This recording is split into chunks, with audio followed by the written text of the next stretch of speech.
Hello, welcome to the Offshoot. I'm the host, Lee Sean Nelson, and today I have a very, very special guest.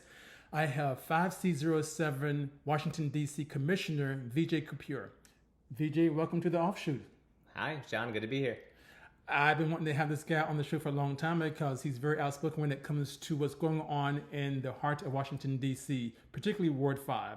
Ward 5 is in northeast Washington, D.C., so basically it's kind of north of Capitol Hill, and it goes all the way to the Maryland border, and it goes as far east as, of course, the Maryland border to PG County or Prince George's County, and as far west over to not almost to Howard University. So it's a pretty big part of the city. A lot of people live in this part of the city, about 75,000 residents. 89,000. 89,000 residents live in this part of the city, and it's a growing part of the city. We've seen housing increase to the point where homes are now exceeding $1 million, but we've also seen an increase in crime. But with that, we do have people in the community who are trying to bring to the forefront the issues that are going on in the community in Ward 5, particularly 5C, which of course is, like I said, it's divided into 7 parts, and VJ represents 5C07. So VJ, I want to start. There's so many questions I have for you. How much do we look at the camera? How much do we look at each other? Okay, back and forth. Okay. So just be yourself. Cool. Okay. All right. So 5C, which is again a big part of Washington D.C., a lot of growth here. What are you seeing in the community that people who live in the neighborhood are not really paying attention to? So we have major traffic safety problems. Okay. And we have the crime issues, the public safety issues that you mentioned. We have issues with our schools, various issues with our schools. We have issues with housing. And then, like you said, we're growing. The way we grow is a question in a lot of areas. What some of these larger new developments will look like, as well as what some of the, where we build the homes that we need on a smaller scale, the quote unquote missing middle housing. Okay. Well, let's start with the one thing that's always on people's minds, especially right now here in Washington, D.C., and that is crime. So let's take, for example, New York Avenue, which is filled with traffic. We're seeing more pedestrian traffic on New York Avenue. We've had some retail come and go on New York Avenue. I was a frequent shopper at the Target on New York Avenue. I go there about a month ago to do my regular shopping, and I can't purchase the products that I want to purchase because everything is locked up. So I had to wait for a salesperson to come and open everything up. And of course, that's when I was told about the increase in crime and the theft, etc. So let's talk about crime in Ward 5. And then let's talk about crime in Washington, D.C. So what are you hearing as someone who's somewhat privileged as an elected official in the city? What are you hearing about crime that we're not hearing about crime? What are other officials like the police and the mayor's office, what are they telling you? Yeah. So I think a big part of it is that there's a lot of little things that are contributing to the current spike in crime that we have. And it's not as appealing to most folks who are looking for kind of one silver bullet to know that you can make a small dent in a part of the problem that is maybe 20% contributory, 15% contributory. And so that's probably where the contributory to what? To the overall spike that we're seeing, right? Okay. You take and then also some of it is just the way we share information now and perception. So let's presume that there is an existing baseline of crime that have always contained not very many of the stories we're hearing right now. There are some exceptions, but not very many of the stories would be unheard of 10 years ago. But we are hearing a lot more about them, and there are more of them. And the stories you're referring to, of course, like stores like car break-ins and mom and pop stores being robbed. That's what you're referring to? Okay. Correct. No one would say that 10 years ago it was not the case that at least some number of times per year per neighborhood you had an armed robbery of a small shop, for instance. Which obviously and car break-ins, etc. And everyone knew 10 years ago, as they know today, we don't leave valuables in our car because we're a lot more likely to have the car broken into. Yeah. And I don't want to this is part of the pitfalls is that I would say something like that and someone would latch onto it and be like, he's victim blaming. And, I acknowledge that is a very difficult line to tread because when the police come to our meetings, they are very much listing the things that they know are contributory to a huge portion of the pie chart of the crimes that have occurred within that area, right? And a lot of them are the property crimes that occur because somebody broke into a car to steal something. A lot of them are the Uber drivers and other delivery drivers, of which we have way more of than we ever had before, leaving their cars running to briefly go in, and people being ready to jump into that car and drive it away. A lot of them are the Kia Challenge, the Hyundai and Kias that were built in a certain time frame without the physical hardware immobilizer we expect to exist in many cars, many modern cars, that prevent hot wiring. They were, as a cost-cutting measure, because we did not have regulations that enforced it, they were built without these engine immobilizers. There's no major recall. There's no major accountability being held against these car companies for that shortcoming in what they manufactured. And so we have this huge influx of those cars being stolen, which accounts for a huge chunk of the crime just in the stats, just the sheer stealing of the car, and then also just the number of crimes that are then committed with those unaccountable cars that are out there. But the point you're trying to make in gist is that even though we had these kind of crimes 10 years ago, there's a lot more of it today. I would say that we have we have these factors that are going into today's crime spike. Yes. Okay. So that are all contributory to the crime spike. They're all a small part to play in it. Yeah. So what are you hearing in terms of... And I also didn't mention the guns, that we also have a lot more guns as well. Yeah. Okay, that's true. Yeah. But the guns are not purchased in this city.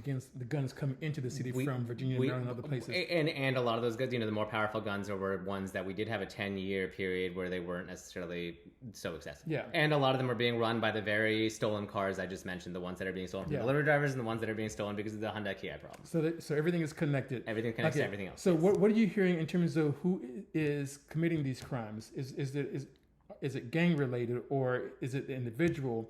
A lot of folks want to look at juveniles, and they also want to look at why some young people are not being prosecuted or being let out. There's a whole host of things. So what are you hearing, and what are you being told about who is committing the crime in this city, in Ward 5, and in DC in general? I wouldn't purport to say that I have looked very deeply at that particular stat. What I do know is that we do have an issue with the prosecutions, and the issues that we have with prosecutions do come down to our status as a non-state without control of a lot of our felony prosecutions, which fall on the federal government, the U.S. Attorney's Office. Mm-hmm. The U.S. Attorney's Office also has capacity stretched on things like the January 6th prosecutions. Yeah. But sorry to interrupt, but that sounds like, not to say that you're blaming anything, but it sounds like you're saying that one reason that crime is high and criminals are not being prosecuted is because D.C. is not a state.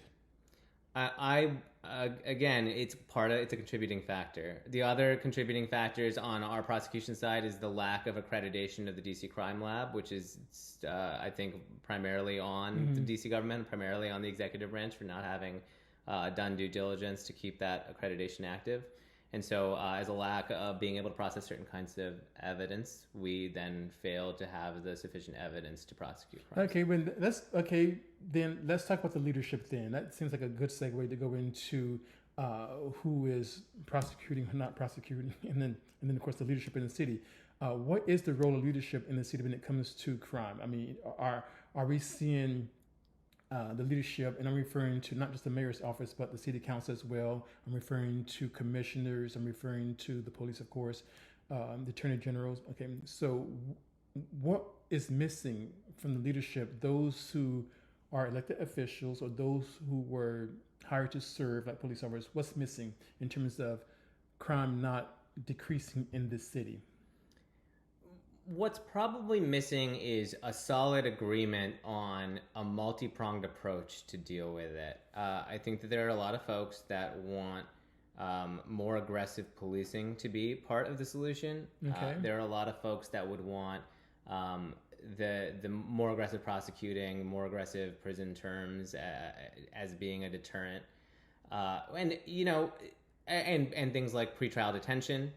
We saw that debate playing out in the emergency crime bill that was passed before this summer, which included some provisions for pretrial detention in certain cases. I think that all those are factors, and there's a reason why they're all in the conversation. But we also have, I have not seen among the leadership what I would consider a appropriate amount of trying to use what capacity we have as our own state level entity to hold Hyundai and Kia accountable for the lack of engine immobilizers that they put in their cars. Okay, that seems like a pretty big thing then for a mayor of a city of 800,000 people to be able to hold a car company accountable. It's not that hard. I mean, it's not that unthinkable, right? A lot of ways in which our car companies have been pulled along towards environmental regulation and other safety regulation does start at the state level, and then it eventually becomes a federal regulation. And there's also civil authority, right? The Office of the Attorney General can sue, and the Attorney General is in a suit. Yeah, but you just said the optimal word there is that, you said state, and DC is not a state. It's certainly the case that we would have stronger capacity were we a state. Yeah. And I would also say that we would have every one of our issues ties into this issue. We have issues with insufficient youth programming. We have issues related to poverty. We have issues related to housing. We have issues related to traffic safety. We had a meeting in Brentwood last night at Brooklyn Manor related to what appeared to be 50 plus shots from an assault rifle or some other kind of automatic weapon. Multiple folks lost their lives. I think it was 3 or 4 lives lost. And one of the discussions that was had in the meeting with folks from the community was the fact that the getaway vehicle went through the one roadway there that didn't have speed humps on it. And how long the residents have been pushing to get speed humps installed on that street. And folks want more eyes on the street. People want more orange hat patrols. Creating organic eyes on the street by creating a robust pedestrian environment where folks have retail options right there in their neighborhood, where a lot of folks are out there on the street, is the best way to organically get eyes on the street. Having pedestrian safety or traffic safety infrastructure that slows drivers down reduces getaway vehicles. It reduces the capacity to steal a car and get away quickly. Okay, so you have a proposal actually to slow down traffic on Rhode Island Avenue Northeast. Now, I have a friend, she and her husband, they own a business on Rhode Island Avenue Northeast, and she was robbed at gunpoint twice within 6 months. She, of course, said that there was a getaway car that the robber was able to get in and get away, but with this proposal that you have, had your proposal been put into action and had been implemented and executed and completed, that robbery, the person who got into that vehicle, from what you're saying, probably would have been slowed down. Potentially. We have a number. So our Rhode Island Avenue is a principal arterial. Our major arterials are a major source of a lot of our issues regarding traffic safety. They're also the place where most of our retail businesses are built. Certainly a lot of our new construction that contains retail businesses are built. A lot of our new multifamily construction that happens along arterials. Rhode Island Avenue being about 0.8 miles, almost a mile of my boundary. To the north is the principal place where we see cases of alcohol licensing, cases of zoning, and where we have a number of traffic fatalities. We just had one at Rhode Island Ave in Montana. We had another one just a block south in February on 20th Street, right by my house. And so, yes, generally speaking, our arterials need to be put on a road diet. We have made progress in a lot of places. We have made progress for New Jersey Avenue, which is Ward 5's western boundary, is an example of a place where we reduced 4 lanes of traffic. Which is closer to downtown. Right. And we've replaced 4 lanes of traffic to 1 lane in each direction plus pocket lanes. So I'm sorry to interrupt and stop you. So are you saying that if there are more proposals coming from commissioners and city council members and the mayor to redesign some of the streets to make it more pedestrian friendly, to make it so that business owners can bring in more patrons, are you saying that a redesign of highways and streets in the city could help reduce crime? Yes. For the reasons I mentioned in the speed hump example, right? You have a safer pedestrian environment. You have more people out and about. You have a more thriving retail environment that's catering to people who are walking and people who are biking, who tend to be a lot more common customers than people who are simply driving through a place. You cater to people who are in the place rather than catering to people who are going through the place. And I think that a huge problem with like why Ward 5 is the way it is and our equity issues relative to the rest of the city is a lot of our roadways were organically over time adapted without regard for the folks living here to allow for more folks to pass through it on their way downtown rather than to spend time in And I'm them. assuming you have data that backs up all this and what have you. Absolutely, and you see it at every level. You see it in our schools. You see it in the fact that my child attends John Burroughs Elementary in Ward 5, middle of Ward 5, and there's a minor arterial directly in front of the school. And a minor arterial is a roadway that's considered to have higher volume, slightly less than a principal arterial, more than a collector, more than a local road. And because of that classifier, because of the historical vehicle volume, DDOT will not install very necessary traffic safety mitigations on that roadway. So let me ask you this then. So you have the data and you have proposals. Two things. Why are there not other leadership individuals putting out proposals? And why isn't DDOT or someone actually trying to make these things happen if they have the data that shows this could help reduce crime, make things more safe for pedestrians, increase business opportunities for business owners? To me, those are three things that I would think would be what everyone wants for a robust community. Yeah, I agree. And we have been in a lot of parts of town. The speed at which we're doing it, and no pun intended, is not as quick as I would like to see. In this part of the city. Citywide, even in the places where it is getting done, there's certainly we certainly should be doing it more fast. Well, Southwest DC, the wharf. I mean, we saw that part of the city transform over 5 years to what was basically nothing to condos that sell for more than $3 million. And that was within a 5-year time span for the most part. Right. And that's a small portion of Ward 6, and which as a result, a lot of that also got portioned out to Ward 7 and Ward 8 in ward redistricting.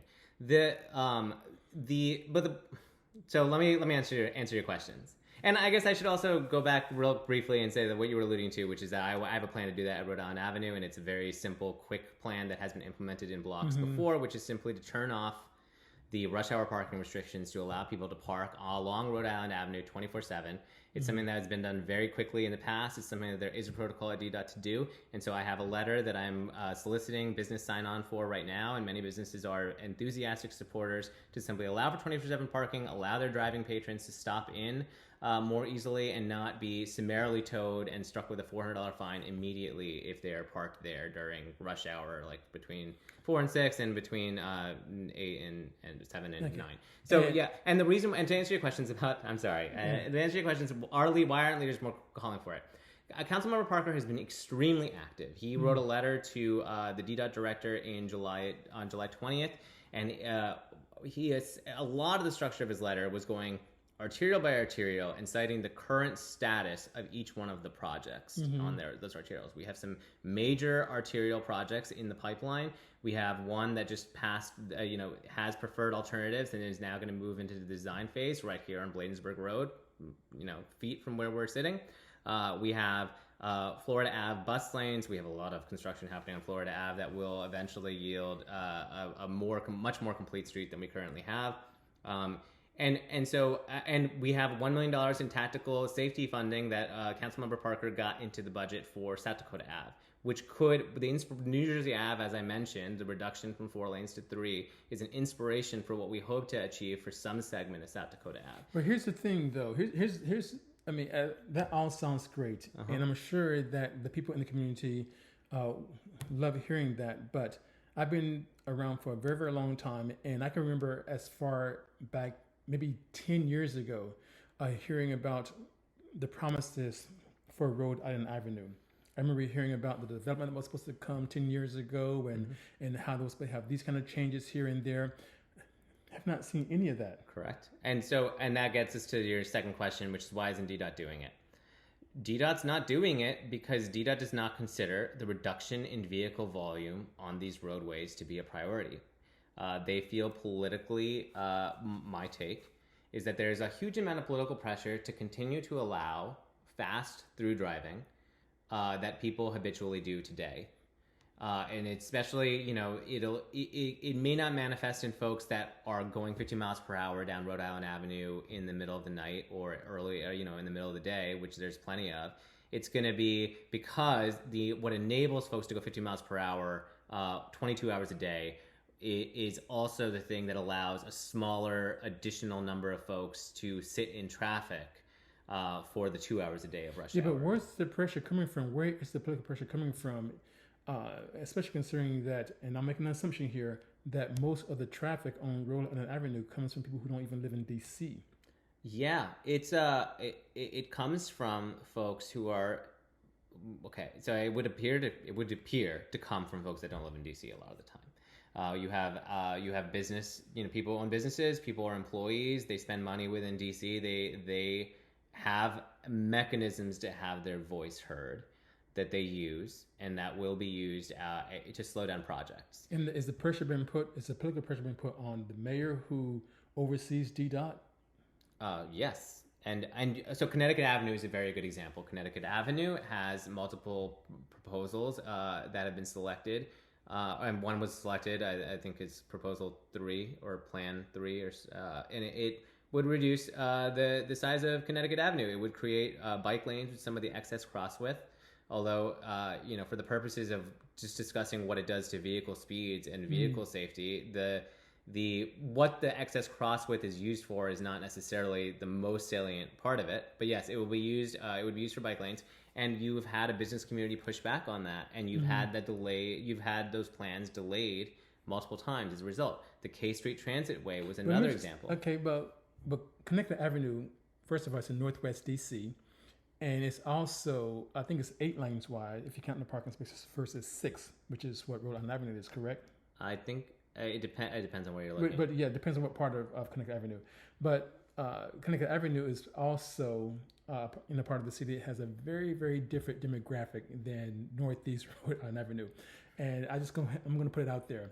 There's a lot more money from the residents in Northwest DC versus Northeast DC, Rhode Island Avenue. So I can see how the folks over in Northwest can put pressure on the mayor to say, hey, no, we don't want this, despite it making it safer for their community. But we don't have that kind of wealth over here in Northeast DC. Yeah, I certainly hear from folks that live within the neighborhoods that touch Rhode Island Avenue that they do not want to see my plan implemented to bring 24/7 parking to Rhode Island Avenue. And those folks those folks will exist. There will always be a disagreement. And I don't have a survey that I have administered. Administering a survey is a very difficult process, and there will always be process complaints with the results. But certainly there will be exemplars. There will be people who, like me, strongly feel that this is the thing that should occur.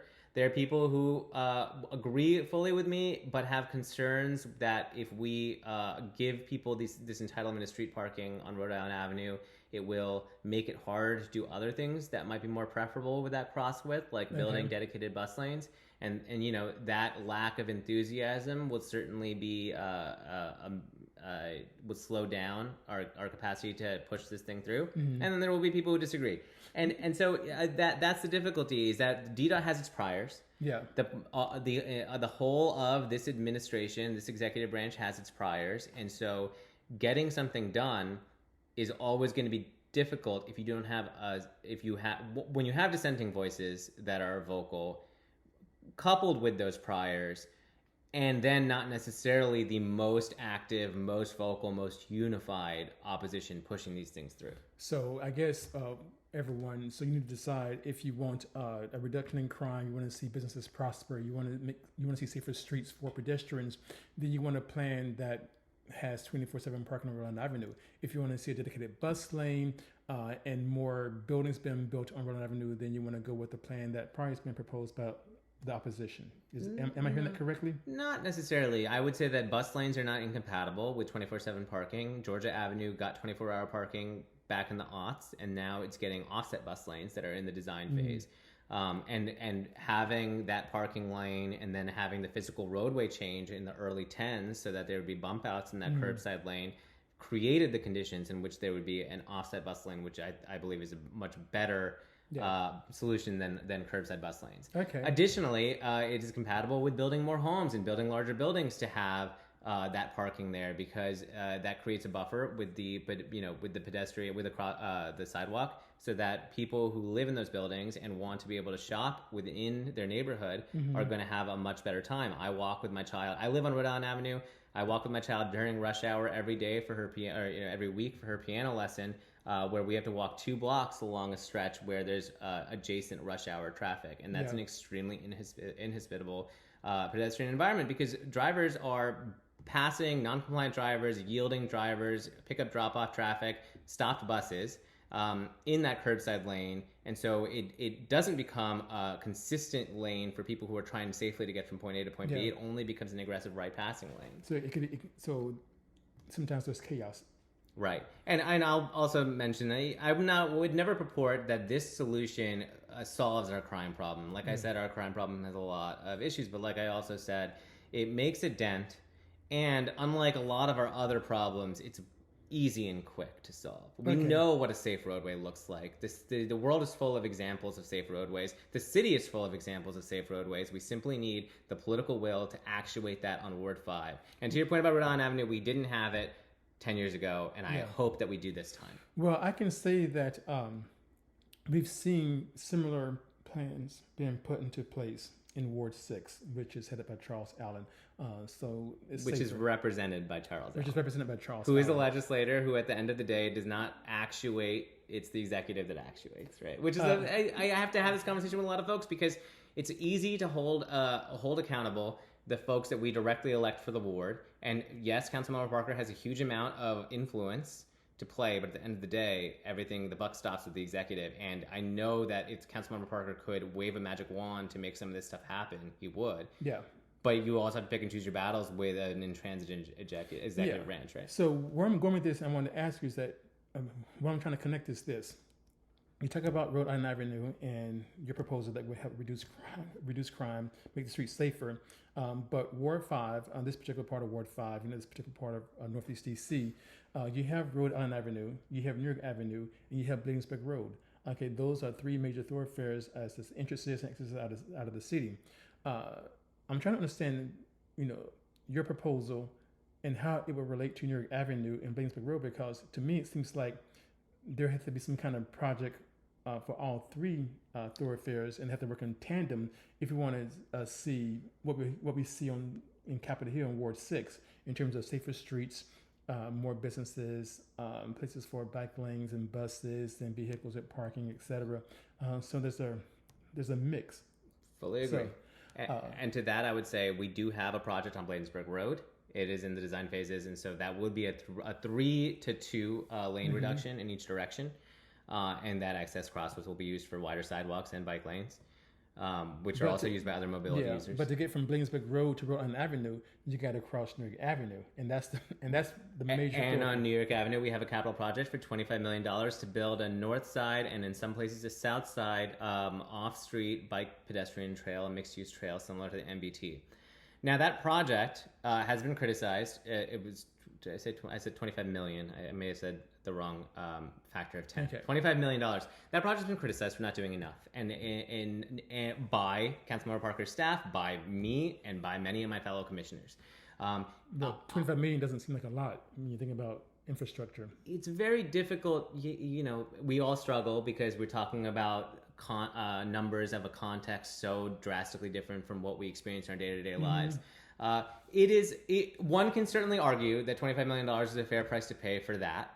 One can also quibble with the fact that they weren't going as far as it could have with acquiring right-of-way to expand that trail to be wide enough for what it needs to be. The trail will be 10 feet wide in most places, which is what the southern segments of the MBT are. But unlike the MBT, it'll be adjacent to a heavily trafficked roadway, which will require barriers, which will make you feel, due to some concept of shy space, like you don't have very much space. You don't have a place for your handlebars to go off the edge like you do at the edge of the MBT.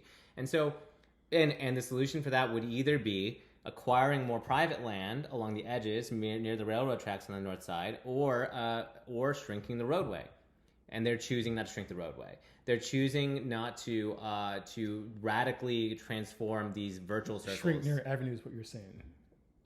What did I say? you said they're choosing not to shrink the roadway. I'm assuming Correct. you're referring to New York Avenue. Correct. Yes. Sorry. Yes. The roadway being New York Avenue, which the trail would run adjacent to, taking part of the lane.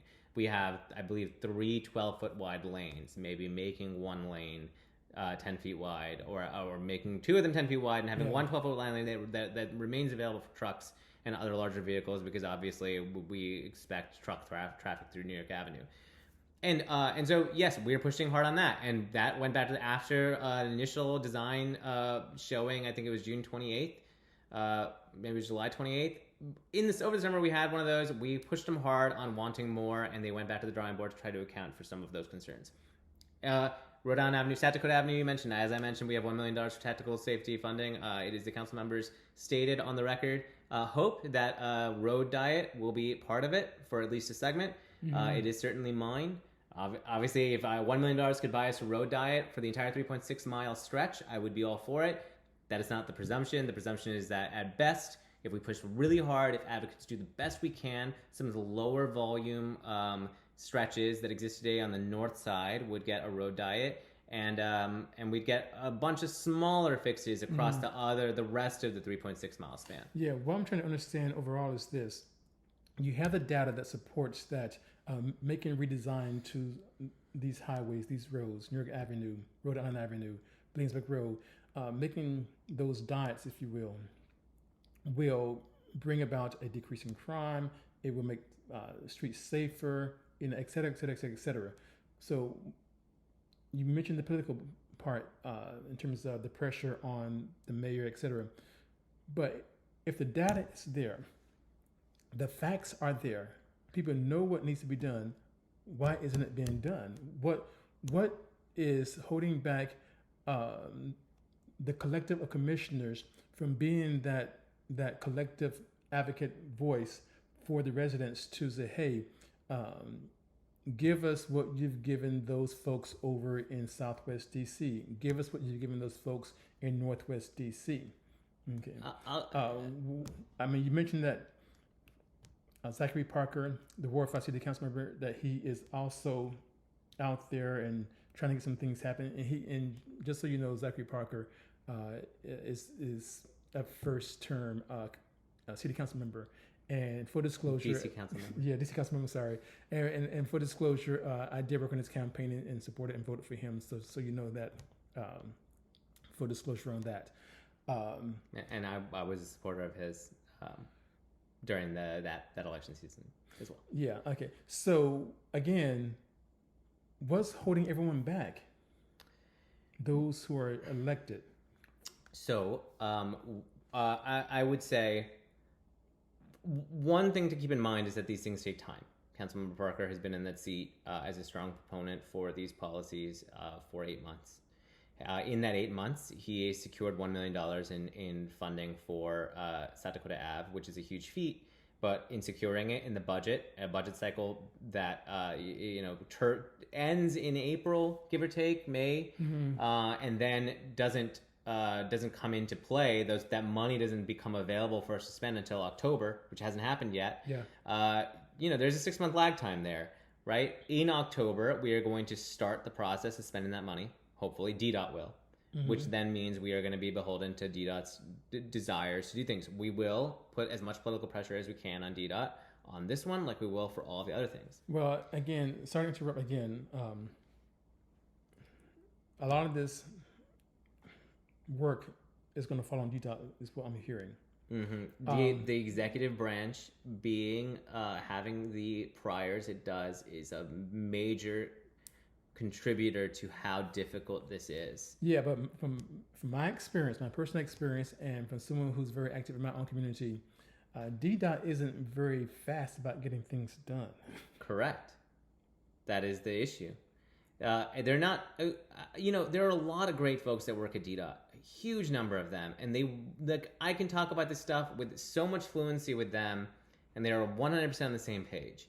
But at the end of the day, they're all employees that have to answer to a management that I don't think the management comes out and says, no, we're going to cater to through drivers, right? They come out with a lot of prioritizations that indicate that is their concern. And at the end of the day, these folks have to answer to their management. They don't get the autonomy they would love to have. Yeah, that I fully understand, and so that's what takes time. The time is that the decisions don't get made. Why are the decisions not get made? Because it's not a priority to make them, to move in the direction that we know we need to make. That move. seems to be a typical thing in DC government, in every agency where decisions do not get made, and therefore the residents of the city are left without. And trust me, I work for DC government. I know this firsthand. Sometimes the management in DC government is more the problem than the people who actually work in DC government. Okay. Often. Frequently, and it comes from the top, and the mayor appoints the directors of each agency, who themselves are very beholden to the deputy mayors that oversee them, and everything. As the lower, I genuinely feel that the lower you go down the chain, especially in an agency like DDOT, the more amazing the folks that work there are. I agree. There are people within DC government who really want to work, who really want to do their jobs, who really want to get out there and serve the community, but their hands are tied. There are roadblocks that prevent them from serving the community. But again, this is why it's important to vote and get out there and get involved in the community. I'd say it's true of the commissioners as well. You do have a divide among commissioners. It's not the case. There are many commissioners who agree with me very much, and we talk all the time. And there's some that don't agree with me as much, and finding common ground with them usually relies on focusing on other issues than this. And the correlating factor on all of this stuff is, when did your concept of our priorities as a city and as a society form? And I think you see this everywhere. You see this in national politics too. Yeah. This huge generational divide. And it's possible that as my generation grows to be the age of the generation of the folks that are currently in the leadership at DDOT, our positions will change. That's certainly a theory that these folks would definitely tell us. It's also possible you will see a very big, quick seismic shift when that doesn't happen. Well, I do invite other commissioners to come on this podcast, to come on the offshoot. I also invite city council members to come on, and I would love to have our mayor Bowser, to come on as well. I can't wait to watch that episode. Well, we do have to bring this to an end, but I do want to continue talking about DC in general, our community. I want to really go deeper on some of these topics, maybe break them down, even go on a more macro level. So Vijay, thank you for joining me for this episode of the Offshoot. Thank you, Sean. Is there a ritual? Do we shake hands? Well, we don't have to. I'm not Terry Gross, but maybe. You all, thank you for watching this episode of the Offshoot. Please subscribe to the channel. You can also go to the website, which is theoffshoot.org. And I look forward to hearing from you and feedback. Ciao. Thank you.